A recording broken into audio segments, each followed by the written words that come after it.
Hürmetli vatandaşım, leksimizin devamı dördüncüsü dikkat kılın. Vibijo Efendi yanımında ko'rsatdi. Amerika hükümet erbapları Jungo Amerika münasebetiga duch kelganda mundaq bir masalaga javob berishga. Amerika Jungo bilan bordi keldi qilamdi yoki Amerika bir partiya bilan bordi keldi qilamdi. Mening fikrimcha bu savol, mening fikrimcha bu savol bir ahmoqdan qo'ygan savol bo'ldi. Hükümet bilan hükümet o'ttirisidagi munosabat faqat hükümet bilan hükümet o'ttirisidir. Bir davlatning hükümetini bir tarafga qayirib qo'yib, ikkinchi bir davlat uning xalq bilan muomala qilgan. Bu dunyoda qanday munosabat bor? Bu Bijuba Efendi bu yerda ahmoqona fikr qilyapti. Siyosiy obzorchi Çin Pokum bunday hisobladi. Ayni chog'da sobiq Sovetlarni cheklash uchun Amerika Jungo bilan birlashgan edi. Keyin Jungoning iqtisodini taraqqiy qildirishiga Amerika zo'r kuch bilan yordam berdi. Jungo yer shari savdosi qatnashtirildi. Amerika iqtisodining taraqqiyotiga ergishib, Jungoning ma'rifatlik yoki madaniyatlik bir davlatga aylanishini umid qilyapti. 40 yil o'tib ketdi. Bu xil umid yo'q chiqdi. Jungoning iqtisodi uchiqandek taraqqiy qildi.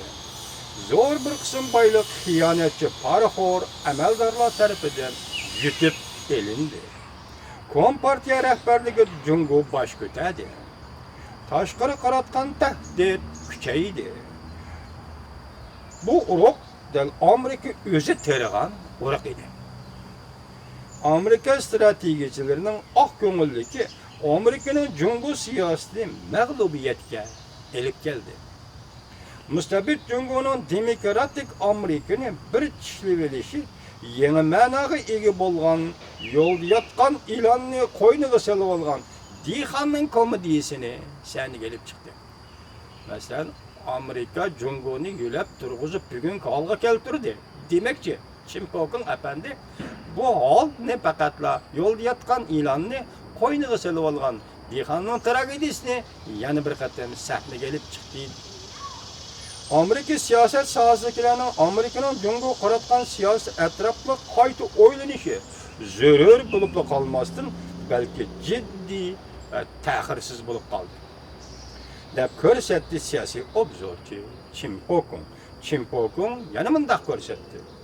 Agar qurilish xarakterli uchirish orqali Jungoning iqtisodiy taraqqiyotini yo'lab, shu orqali tirishib Jungoni echivetilgan demokratik jamiyatga aylantirish Kona Washingtonning o'rtaq tonishi deyildigan bo'lsa, undaqda bugun yangi Washingtonning o'rtaq tonishi Amerikada hokimiyat ishkida shakllanyapti. U bo'lsa-mo Jungo tahdidiga jiddiy qarash.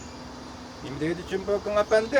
Birinchisi, demak, uchirish orqali, qurilish xarakterli uchirish orqali Jungoning iqtisodiy taraqqiyotini yo'lab, shu orqali tirishib Jungoni echivetilgan demokratik jamiyatga aylantirish bu Washingtonning Kona tonishi bo'ladigan bo'lsa deydi.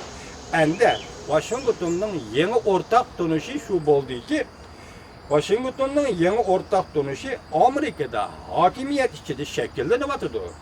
U bo'lsa-mo Jungo tahdidiga jiddiy qarash. Bu Chimpokunning xulosasi munozirdan chiqargan xulosa. Demek hazır Amerika'da Jungo siyaseti özgürlüş ve qayta o'ylanish bosqichiga kirdi. Men aytaman ki bu Amerikaliklarning uyg'onishi, balki dal vaqtida uyg'onishi bo'lib qoldi.